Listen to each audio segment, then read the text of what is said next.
ഒരു കഥ പറയട്ടെ. ഈ സാമ്പത്തിക വർഷം തുടങ്ങുമ്പം പറയേണ്ടതും നിങ്ങൾ കേൾക്കേണ്ടതുമായൊരു കഥയാണ്. ഒരു സീനിയർ ഡോക്ടറുടെ, ഒരു പ്രശസ്തനായ ഡോക്ടറുടെ കഥയാട്ടോ. നിസ്സാരക്കാരനല്ല. എനിക്കും അദ്ദേഹം നിസ്സാരക്കാരനൊന്നല്ല.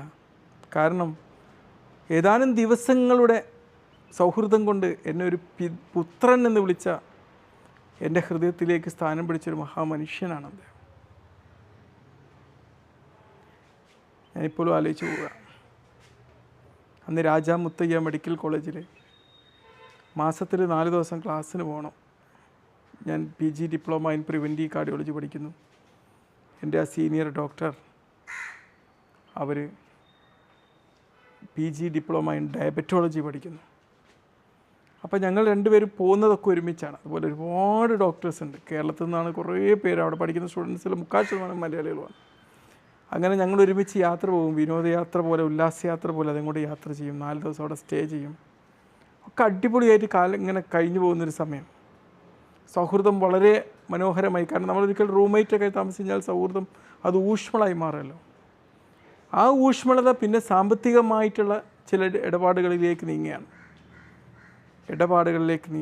അദ്ദേഹം പറയാണ്, അദ്ദേഹം തമിഴ്നാട്ടിലെ ഡോക്ടറാണ്. എനിക്ക് തമിഴ്നാട്ടിൽ വലിയ വലിയ പടക്ക കമ്പനികളുണ്ട്. അന്ന് ഭരിക്കുന്ന വേറെ പാർട്ടിയാണ്, പക്ഷേ ഇപ്പം ഭരിക്കുന്ന DMK പാർട്ടിയുടെ വലിയൊരാളാണ്, ആരോഗ്യമന്ത്രി ആവേണ്ട ആളാണെന്നൊക്കെ എന്നോട് പറഞ്ഞു. 1-2 പ്രാവശ്യം ഞാൻ അദ്ദേഹത്തിൻ്റെ കോയമ്പത്തൂർ വീട്ടിലേക്കും പോയി. വീട്ടിൽ പോയിട്ടില്ല, അവിടെ ഒരു മെഡിക്കൽ കോൺഫറൻസ് അറ്റൻഡ് ചെയ്യാൻ വേണ്ടി അതും യാത്ര ചെയ്തു. അങ്ങനെ ഞാൻ പറഞ്ഞു, എനിക്ക് പലിശ വേണ്ടെന്ന് പറഞ്ഞു. പലിശ എനിക്ക് പാടില്ല, ബിസിനസ്സിലിട്ടാൽ കുഴപ്പമൊന്നുമില്ല, ബിസിനസ്സിൽ നിന്ന് ലാഭം കിട്ടുമ്പോൾ അത് എടുക്കാമെന്ന് പറഞ്ഞു.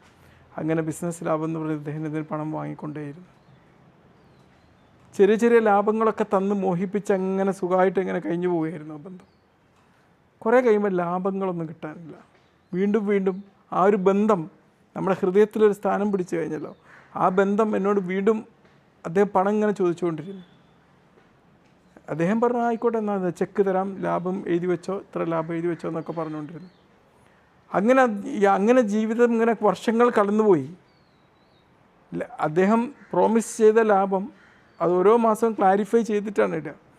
അങ്ങനെ അത് കുന്നുകൂടി വലിയൊരു സംഖ്യയായിട്ട് മാറി. ലാഭമുണ്ട്, കുഴപ്പമൊന്നുമില്ല, എനിക്ക് കുഴപ്പമില്ല, തരാമെന്നാണ്.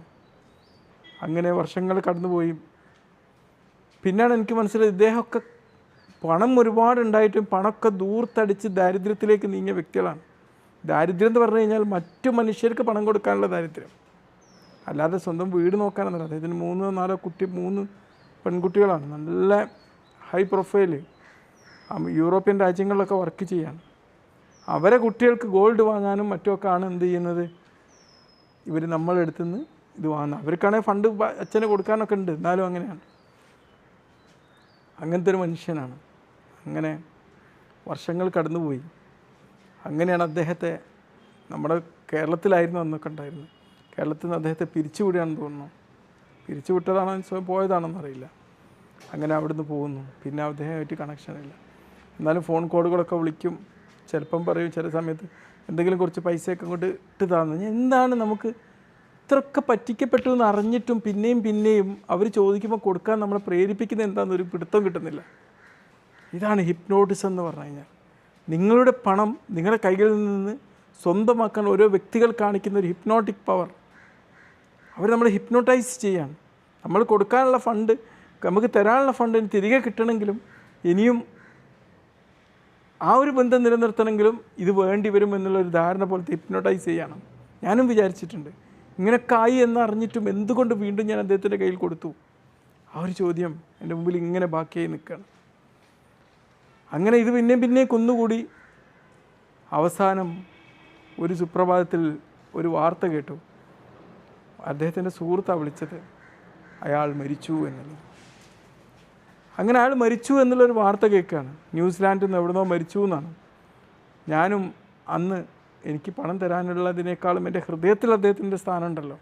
ഞങ്ങൾ ഒരുമിച്ച് പഠിച്ചു, ഒരുമിച്ച് അന്ന് അദ്ദേഹം ചെയ്ത ആ സ്ഥാനത്തിൻ്റെ പേര് ഞാൻ ദുഃഖത്തോടെ ആ പ്രൊഫൈലിൽ എഴുതി. എൻ്റെ ഏറ്റവും പ്രിയപ്പെട്ട അയാൾ മരിച്ചിരിക്കുന്നു. അന്ന് ഞങ്ങളുടെ ഒരുമിച്ചെടുത്തൊരു ഫോട്ടോ ഉണ്ടായിരുന്നു, അതും വെച്ച് എഴുതി വെച്ചു. ഒന്ന് ആലോചിച്ച് നോക്കണം. പിന്നെ കുറേ മാസങ്ങൾ കഴിഞ്ഞ് പോയപ്പോൾ ഞാൻ വെറുതെ അദ്ദേഹത്തിൻ്റെ നമ്പറിലൊന്ന് വിളിച്ചപ്പം അദ്ദേഹത്തിൻ്റെ സംസാരം കേട്ടു, അത് അയാളാണ്. അതിനിടയിൽ ഈ ഫ്രണ്ട് എന്നോട് വിളിച്ചു പറഞ്ഞു, ഡോക്ടർ വളരെ കഷ്ടത്തിലാണ് മരിച്ചു പോയത്, നിങ്ങൾക്ക് തരാൻ കുറച്ച് പണം ഉണ്ടല്ലോ, ആ പണം നിങ്ങൾ എത്രയാണോ മുടക്കിയത് അത് തിരിച്ചു തരാം. ഞാൻ പിന്നെയാണ് അറിയാൻ പറ്റിയത് അദ്ദേഹം മരിച്ചു എന്നുള്ള കഥ പറഞ്ഞിട്ട് അത് ക്ലോസ് ചെയ്യാൻ വേണ്ടി ഫ്രണ്ടിനെ ഏൽപ്പിച്ചാണ്. ഇന്നും അയാൾ ജീവനോടെ നിൽക്കുന്നു. അടുത്ത കാലത്തൊന്നും അദ്ദേഹം വിളിച്ചു, നമുക്ക് വീണ്ടും ഒന്ന് കാണണമെന്ന് പറഞ്ഞു. എന്തിനാവും ആ കാണുന്നത് എന്നറിയില്ല. എന്തായാലും അല്ലെ ആ കാഴ്ചയും ഒരു മോഹന വാഗ്ദാനമാണോ അല്ലെ മോഹിപ്പിക്കലാണോ എന്നറിയില്ല. പലപ്പോഴും നമ്മളുടെ ഹൃദയത്തിൽ നമ്മൾ സ്ഥാനം പിടിപ്പിച്ചിട്ടായിരിക്കും പലരും നമ്മളിൽ നിന്ന് പണം വാങ്ങാം. ഒരു ബോധ്യം ഉണ്ടാവണം. നമ്മളിലേക്ക് ഒരു ക്ലോസ് റിലേഷൻഷിപ്പ് അവരുണ്ടാക്കിയെടുക്കും. ഒരു റിലേഷൻഷിപ്പ് ഉണ്ടാവില്ല, നമ്മളിടുന്ന് പണം അടിച്ചു മാറ്റാൻ വേണ്ടി മാത്രം ഉണ്ടാക്കിയെടുക്കുന്ന റിലേഷൻഷിപ്പ് ആയിരിക്കും നമ്മൾ തിരിച്ചറിയണം. ഏതായാലും ഈ സാമ്പത്തിക വർഷം തുടങ്ങുമ്പം നമ്മൾ ആ ഒരു കാര്യം അറിഞ്ഞിരുന്നാൽ മതി. ഒരു മനുഷ്യൻ്റെ പുഞ്ചിരിയോ അവർ നമ്മോട് കാണിക്കുന്ന സ്നേഹബന്ധമോ ഒന്നും പണവുമായി ഡീൽ ചെയ്യാൻ ഒരു ക്രൈറ്റീരിയയും ആക്കാൻ പാടില്ല എന്നുള്ള വലിയൊരു പാഠമാണ് ഈ മഹാനായ ഡോക്ടർ. ഇന്നും ഞാൻ സ്നേഹത്തോടെ, എന്നെ പറ്റിച്ചിട്ടും എനിക്ക് സ്നേഹത്തിനൊരു കുറവുമില്ല. ആ സ്നേഹത്തിൽ ഒരു കുറവും വിട്ടുവീഴ്ച ഞാൻ ചെയ്തിട്ടില്ല. എനിക്ക് പണത്തിൻ്റെ ആവശ്യങ്ങൾ ഉണ്ടായിട്ടും ഇന്നും അദ്ദേഹത്തോട് ഞാൻ വാരി വിളിച്ച പണത്തെക്കുറിച്ച് ചോദിച്ചിട്ടില്ല. നിങ്ങൾ തരി എന്നൊരു വാക്ക് ഞാൻ പറഞ്ഞിട്ടില്ല, ഒരുന്ന് തർക്കിച്ചിട്ടില്ല. ആ സ്നേഹം എന്നെ അതിനു മുമ്പിൽ തടസ്സമായി നിർത്തുകയായിരുന്നു. അങ്ങനെ ഒന്ന് ചോദിക്കാൻ മുമ്പിൽ എനിക്ക് തടസ്സമായി നിൽക്കുകയായിരുന്നു. അതാണ് ശ്രദ്ധിക്കുക നമ്മൾ. ഇത്രയേ ഉള്ളൂ. ബൈ.